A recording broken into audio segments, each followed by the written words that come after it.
Matheus Belém no FK Cabala do Azerbaijão tá fechado. O São Paulo acertou nessa quarta-feira a saída sem custos do zagueiro de 23 anos, que estava em fim de contrato, totalmente fora dos planos, não teria renovação no fim da temporada. Sai então agora no meio do ano para o São Paulo não perder de graça. O São Paulo vai manter então 20% dos direitos econômicos do zagueiro de 23 anos, cria da base, como eu trouxe. É a primeira saída daquela leva de 5. Além do Paulinho, cria da base, que jogou muito bem a Copa São Paulo nesse início de 2026, o São Paulo quer negociar 3 jogadores em definitivo, além do Matheus Belém, o Cédric Soares, o Yang e o Luan. Matheus Belém assina contrato amanhã, vai ser oficial. Matheus Belém no FK Cabala do Azerbaijão, tá fechado. Bom, o estádio do Morumbi virou mais uma casa de shows do que, de fato, um campo de futebol que era pra ser, né, rapaziada? O São Paulo perdeu e vai perder várias partidas ainda por conta de shows lá no Morumbi. Aliás, no final deste ano, por exemplo, né, na reta final do Campeonato Brasileiro, nós perderemos jogos importantíssimos, como o clássico contra o Corinthians, por exemplo, que, se eu não me engano, vai ser disputado em outubro. Com a quantidade de shows no Morumbi, um ex-jogador do Tricolor, campeão do mundo pelo São Paulo, fez uma sugestão, tá? Renan Teixeira fez uma análise sobre o gramado do estádio do Morumbi. Muita gente sabe que quando tem shows no gramado do Morumbi, o Morumbi, depois dos shows, passa por aquelas mudanças, o gramado fica meio queimado, aí tem que fazer todo o replantio, tem que mudar ali, acolá, às vezes vai jogar lá, não tá das melhores condições, apesar de ser um gramado excelente, né? E o gramado sofre muito com a quantidade de shows que acontecem, né? Então o Renan, ele sugere que o Morumbi use grama sintética. Vai dar polêmica, hein? Vai, veja. Eu vou falar uma coisa aqui, Gabriel, que eu nunca pensei que eu fosse falar. Já que não é possível desfazer desse contrato, coloca gramado sintético, velho. Pô, cara, coloca gramado sintético. O Palmeiras só não joga lá se no dia tiver show. Se tiver jogo no dia seguinte, eles conseguem desfazer e o gramado tá pronto para jogar. Eu odeio, sempre odiei gramado sintético, sempre critiquei o gramado sintético. Sempre critiquei. Quando eu fui trabalhar em jogos no estádio do Palmeiras, no Parque Antártico e aqui em Barueri, eu fui depois no campo. Cara, é um negócio completamente diferente. Se você não pega, se você não puxa, você não vê que é gramado artificial. É uma nova tecnologia e sei lá. Só que pensando no time, pensando no Morumbi, pensando em você ter seu estádio, a não ser que seja feita essa parceria com a Portuguesa, ou com o Ibirapuera, que foi feita a reforma aí por parte do governo do estado, né? Do Ibirapuera, foi feita a reforma ali na pista de atletismo e tal. Para você, o Morumbi deveria colocar gramado sintético devido à quantidade enorme de shows? Comente aqui abaixo que eu quero saber a sua opinião. Sobre a segunda casa, a princípio será o Cícero de Souza Marques, lá em Bragança Paulista, como eu trouxe para vocês a informação nos últimos vídeos. O Canindé está descartado por conta do sistema do impedimento semiautomático, que não vai estar disponível para o Canindé. Já o Ibirapuera, aí é uma indefinição, apesar da reforma que aconteceu. Por que é uma indefinição o Ibirapuera? Porque a CBF ela vai restringir os jogos da Série A do Brasileirão a estádios com impedimento semiautomático. O Ibirapuera vai ter esse sistema? Não sabemos. Se tiver, pode ser uma alternativa. Inclusive, o governador do estado de São Paulo, Tarcísio de Freitas, sugeriu o São Paulo de jogar no Ibirapuera quando estivesse pronto. Agora está pronto. Pode ser uma opção, tá? Então, mas não é fácil essa escolha do São Paulo, não. Aliás, tem uma multa bizarra que o São Paulo colocou, ou que a Live Nation colocou, para rescisão de contrato com a Live Nation. Eu vou trazer mais detalhes no vídeo de amanhã, porque é um negócio revoltante que precisa de mais tempo pra gente debater aqui, fechou? Mas comente aqui abaixo se você é a favor do Morumbi ter grama sintética. E eu gostaria de saber a sua opinião. Você acha que o Carlos Coronel, ele se encaixa nessa, ele se aplicaria a essas reivindicações? Comente aqui abaixo. Que é um jogador, é um goleiro reserva, né? Que não vem jogando tanto. E o que acontece? O Carlos Coronel entrou na mira do Orlando City dos Estados Unidos. A informação foi trazida pelo jornalista João Pedro Cunha. O clube norte-americano já realizou algumas sondagens pelo goleiro paraguaio, brasileiro naturalizado paraguaio. Ainda não foi formalizada nenhuma proposta para o Coronel. Porém, Carlos Coronel já é monitorado de perto pelo Orlando City há alguns meses. Há um outro clube também que sondou o goleirão, mas o seu nome não foi revelado até o momento dessa gravação. O São Paulo afirma que conta com Carlos Coronel para a sequência da temporada, tanto que já liberou o Yang e também o Felipe Preis para procurarem um novo clube e promoveu o João Pedro, que era do Sub-20, que agora assume ali o posto de terceiro goleiro no elenco do Tricolor, tá? O São Paulo, seguinte, rapaz, se chegar uma proposta por Carlos Coronel, o que o São Paulo vai fazer? Vai dificultar.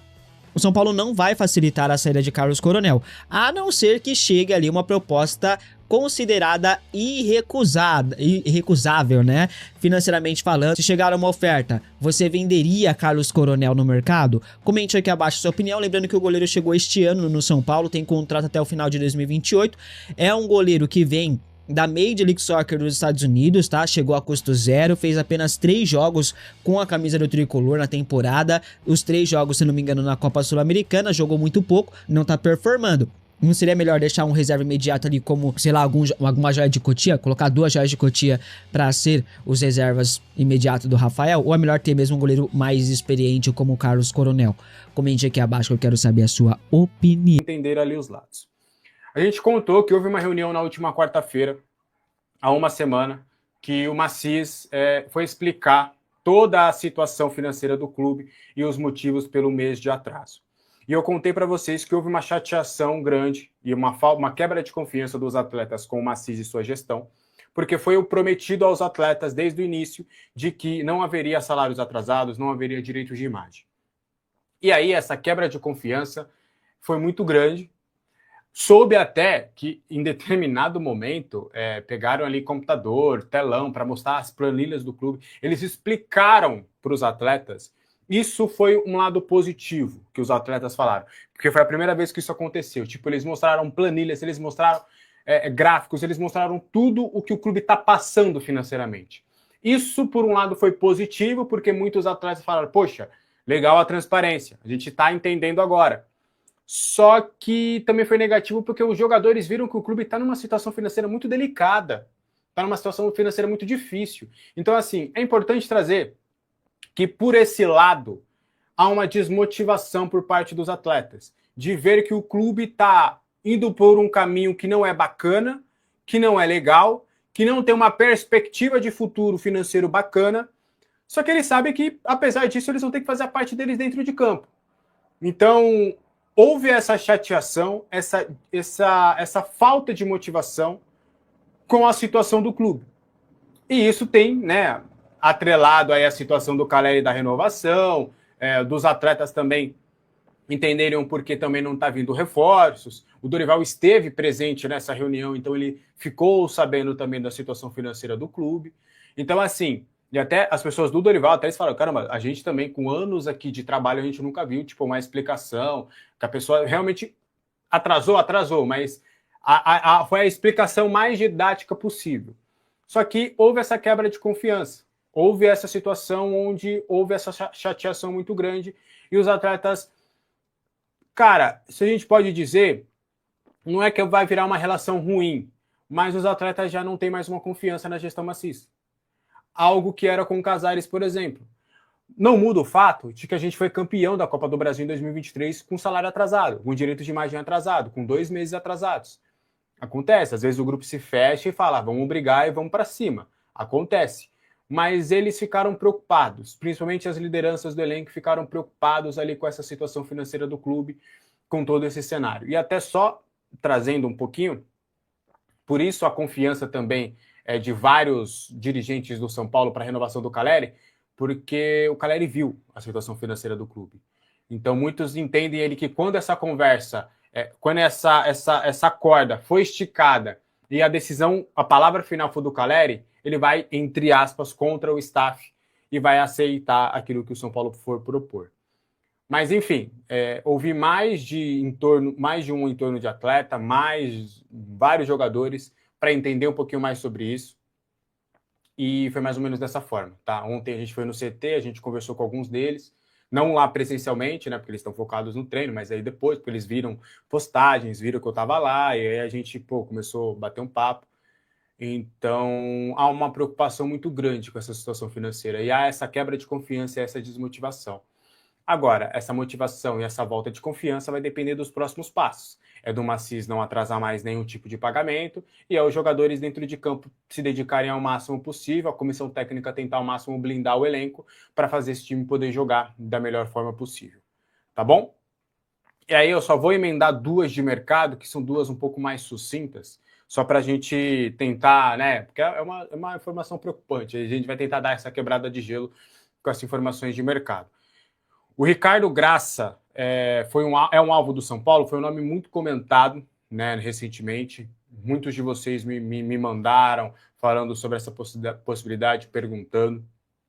E aí eu só não vou dar créditos, porque a minha informação vai de uma maneira contrária, então acho que, né, para não ficar nessa questão de que tá desmentindo o tal fulano, eu vou preferir não revelar. Mas do que eu, Alexander, tenho de informação, ele só foi o nome sugerido. Ele está livre no mercado, saiu do futebol japonês, foi o nome oferecido para o São Paulo, e em meio a vários nomes que têm sido mencionados no São Paulo, alguns acabam vazando, o empresário aproveita, né, para colocar o nome do cara em evidência, porque aí vão lembrar, o Ricardo Graça, aquele que era do Vasco, está livre, algum outro clube pode tentar a sua contratação. Mas eu soube que ele foi oferecido, chegou, né, ser um nome levado à mesa do São Paulo, só que o São Paulo, em um primeiro momento, não se animou muito com essa possibilidade de contratação do Ricardo Graça. Outro nome que também foi sugerido ao São Paulo é o do João Marcelo, o zagueiro do Cruzeiro. Ele tem 26 anos, só que ele tem contrato com o Cruzeiro. O oferecimento que foi feito ao São Paulo seria que o Cruzeiro estaria disposto a um empréstimo do jogador. Esse zagueiro eu gosto, esse zagueiro o São Paulo também gosta, só que como eles têm um bom contato lá com o Cruzeiro, eles viram ali que não é um nome que o Cruzeiro liberaria ali tranquilamente para o São Paulo.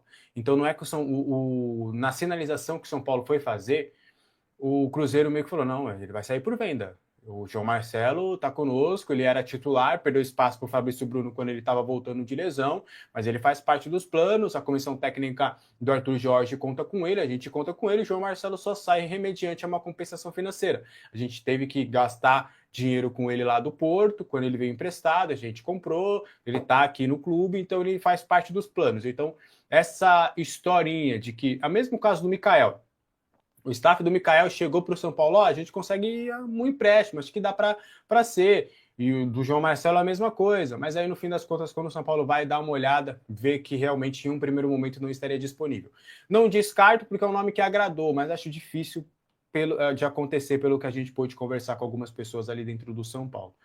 Beleza, do gancho que a gente esteve no CT ontem, a gente trouxe já algumas informações, e aí conforme foi o dia passando, e amanhã também, a gente foi conversando mais detalhes.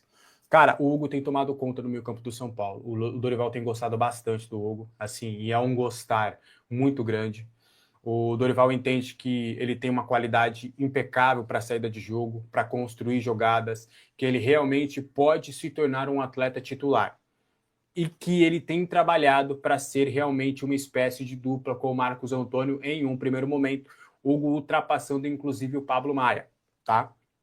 A ver se na hora, no vamos ver, no que interessa, o Dorival terá a coragem de botar o Hugo ou ele vai voltar para a segurança do Pablo Maia.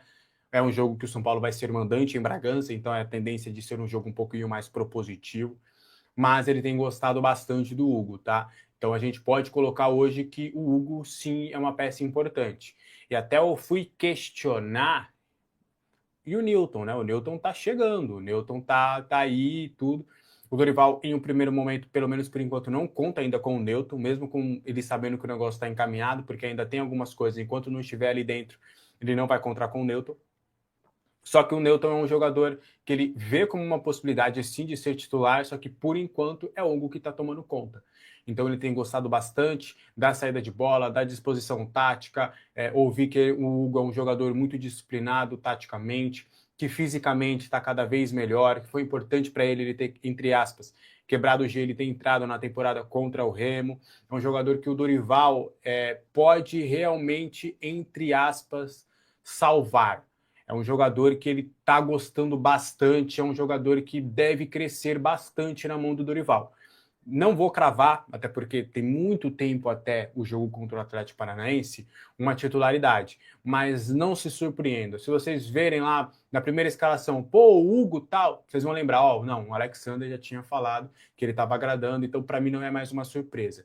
É assim, os elogios muito fortes assim para o Hugo. É talvez um dos jogadores que ele mais tem se empenhado nesse primeiro momento.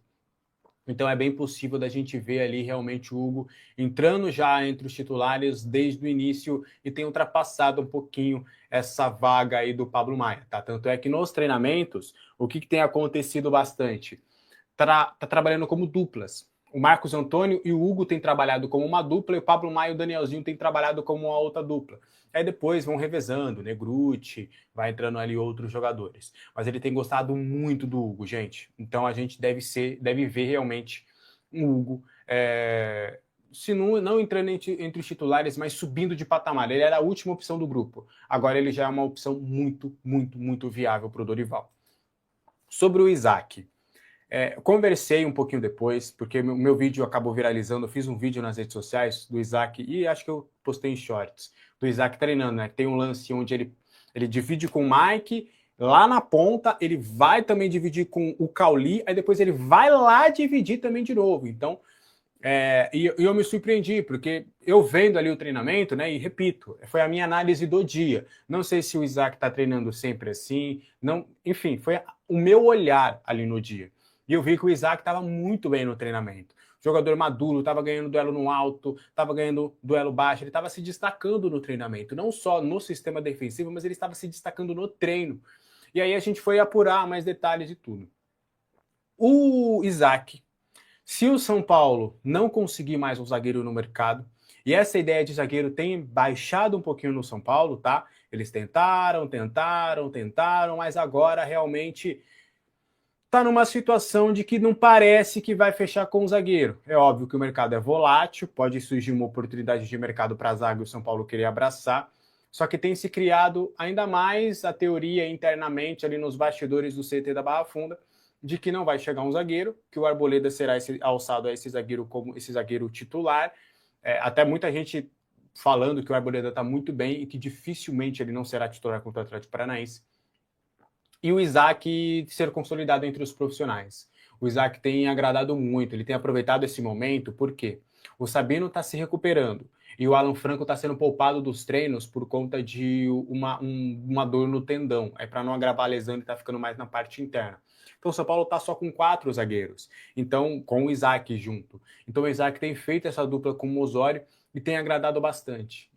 O Dorival também tem gostado, tem se surpreendido positivamente. Ele não conhecia o Isaac subiu para fazer 2 treinos com o Dorival. Aí nessa intertemporada o Isaac tem crescido. Então eles estão começando a entender e a maturar. Pô, será que vai valer a pena mesmo a gente ir no mercado em busca de um zagueiro, de um Felipe Silva, de um Arthur Chaves? Será que o Arboleda não dá conta até o final do ano? A gente fica aqui com o Isaac e aí precisando aí, se surgir uma oportunidade bem boa realmente no mercado da bola, a gente vai e contrata?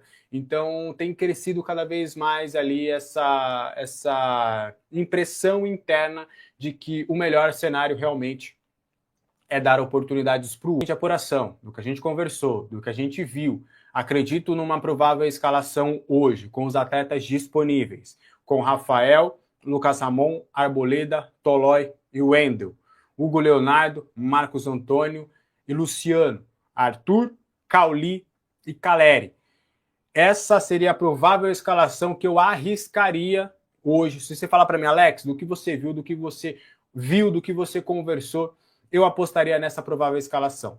Rafael, titular absoluto, Lucas a gente foi conversar com alguns conselheiros para entender isso, para entender se é algo que pode passar. E hoje a gente pode colocar que não. Que a avaliação de muitos conselheiros é que a XP Investimentos pode ter abrido a porta para o São Paulo chamar a atenção do mercado e vir propostas melhores do que essa da XP. Por quê? Conversando com algumas pessoas, eles têm ali, principalmente o pessoal que cuida do lado financeiro, eles entendem que a Selic vai cair num futuro aí não muito distante. E que se você for colocar esses juros fixos de 1,1 ao mês, no final do ano daria 14% ao ano, seriam juros altos para o São Paulo pagar. Então, por mais que tenha benefícios de dinheiro imediato, de fluxo de caixa, essa correção, essa conta a ser paga a longo prazo, durante 30 anos, pode não ser um negócio benéfico. Pode ser um negócio que em 5 anos ajude o clube, só que a longo prazo seja um acordo ruim. Até porque, do que eles sabem inicialmente, esse valor de aporte também estaria incluído os naming rights do estádio. E o São Paulo quer pelo menos 50 milhões nos naming rights do estádio. Então você pega 50 milhões durante 30 anos, olha a grana que o São Paulo vai ter. Entendeu? Se a gente for fazer uma conta burra, né, uma conta de padaria aqui rapidinho, 50 milhões por ano, daria em 10 anos daria 500 milhões, em 20 anos daria 1 bilhão, em 30 anos daria 1 bilhão e meio, só de name rights. Então, já pagaria essa conta da XP, que a XP quer investir quase 2 bi. Então, o São Paulo tem alguns conselheiros que entendem que não é benéfico. Se fosse talvez 1 bilhão e 700 só pro São Paulo, para pagar as contas, para fluxo, e você pagar isso sem comprometer algumas receitas, mas você ter essa dívida com a XP e tendo que pagar essa dívida, eles até acham que seria válido. Só que eles não acham o negócio detestável, como foi. Por exemplo, eles falaram que alguns conselheiros me falaram que era melhor do que o FIDIC. Só que ainda assim, não é um plano de negócio que eles acham que é vantajoso para o São Paulo, que a longo prazo isso pode acabar sendo. E aí, Ju, eu queria que você falasse um pouco sobre o que você espera sobre o retorno do São Paulo. São Paulo que fez jogos treinos que não, obviamente a gente não viu, mas os resultados não agradam, não fazem com que brilhe os olhos do torcedor. O empate com o Juventus da Moca e o empate com o Red Bull Bragantino sem gols. Mas o que você espera desse retorno? Um retorno no dia 22 que a gente pode falar um pouco sem o Morumbi. Eu acho que isso também diz muito sobre o que se tornou a gestão de São Paulo. Mas queria que você falasse um pouco sobre a sua expectativa para o retorno do São Paulo, Ju. Cara, que difícil que é voltar para a realidade, né? Sim, enquanto eu estava fora, já estavam rolando as especulações da reintegração do Arboleda, e de fato é muito, muito, muito triste ver o São Paulo tomando essa atitude, escolhendo se submeter a um jogador. A tomada de atitude de reintegrar ele no elenco é basicamente aceitar que Robert Arboleda é maior do que a instituição São Paulo Futebol Clube e todos os seus torcedores. Isso fere muito. É claro que os torcedores entendem a necessidade de uma zaga, mas tem coisas na vida que a gente não pode aceitar, né? Por mais que doa, a gente sofre, cura a ferida e parte para outra coisa. E a expectativa é até difícil de falar, porque a gente vê um São Paulo com um período de folga, voltando, tentando marcar os seus jogos treinos, adotando uma medida diferente. São 2 jogos treinos no dia, o que não é tão comum assim. Eu vi que São Paulo tentou até fazer um jogo treino com o próprio Internacional, achei bem interessante você querer fazer um teste ali com um time de Série A. Eu acho que isso é extremamente válido. Não deu muito certo, questões logísticas, custos. Então, o jogo treino ele serve realmente para você ver como que está a sua equipe, o que dá para melhorar, encaixar, sem você esperar disso de um jogo. Mas cada jogo treino tem que ser feito com equipes qualificadas, que vão de fato desafiar o São Paulo. O Bragantino, sim, é uma equipe qualificada, mas um Juventus da Moca, outros times que não vai bater, vai trazer sim suas dificuldades, mas não vai bater de frente como os times de Série A vão bater de frente, vão colocar esse São Paulo à prova, que o Dorival de fato vai conseguir ver. As movimentações desse time, trazer o Nicolas ali como um volante, penso sim que é bem interessante, até pela dificuldade ali da briga pela lateral. Eu acho que o Nicolas pode ser um jogador coringa, pode ser reinventado na mão do Dorival, e o Dorival sabe muito bem fazer essa leitura de um jogador que pode ser muito mais aproveitado numa outra função, por ter mais talento para outras questões. Mas me surpreende um pouco a gente não ver algumas negociações de peças que deveriam estar limpando esse elenco do São Paulo, já que o Nicolas está vindo para essa função de volante. A gente tem alguns nomezinhos que já poderiam ter sido emprestados, aliviar um pouquinho essa folha salarial. Então, preocupa a gente ver 2 jogos treinos, 2 empates, 2-2 com o Bragantino, 0-0 com, acho que, Juventus da Moca. Tem mais 2 jogos treinos aí pela frente. E a expectativa é dureza. Eu acho que essa é a palavra, né? É muito pé no chão, saber como que vai ser esse trabalho de formiguinha do Dorival. São muitos contratos que se encerram no final do ano, deixa o torcedor muito na dúvida qual que vai ser o objetivo desse time. É um objetivo de sobrevivência para a gente construir uma base sólida para em 2027 a gente querer melhorar um pouquinho, ou é viver a ilusão que vive nos últimos anos de achar que agora vai para alguma coisa. Então, eu acho que a gente tem que pensar numa base sólida. Vamos consertar essa defesa, vamos arrumar um time mediano, pontinho a pontinho, e as turbulências políticas de bastidores seguem, né? Não só propriamente do político, mas questões de renovação, de quem está no time, a própria questão do Arboleda, a própria questão do Mike. Isso desestimula muito o torcedor. Eu estou zero entusiasmada para ver o São Paulo voltar a jogar no dia 22. Zero, essa é a verdade. E eu acredito que seja a verdade da maioria dos São Paulinos, por não ter uma boa perspectiva para o final do ano. Exatamente, Will, exatamente. Eu acho que a perspectiva é muito ruim, tem toda uma questão, a gente já comentou, né, na tela da Arquibancada Tricolor, mas questões desse período de Copa do Mundo, acho que frustram ainda mais o torcedor, né? A falta de uma eficiência no mercado de transferências e tendo que apelar para o próprio Arboleda num retorno, porque não conseguiu contratar nenhum zagueiro.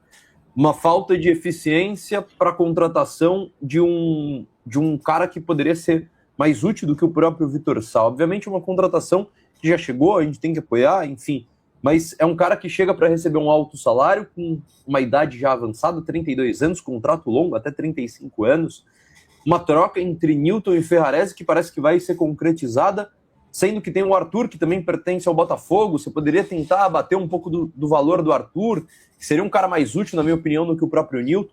Então, é uma janela de transferência que o São Paulo não tem nenhum diretor de futebol.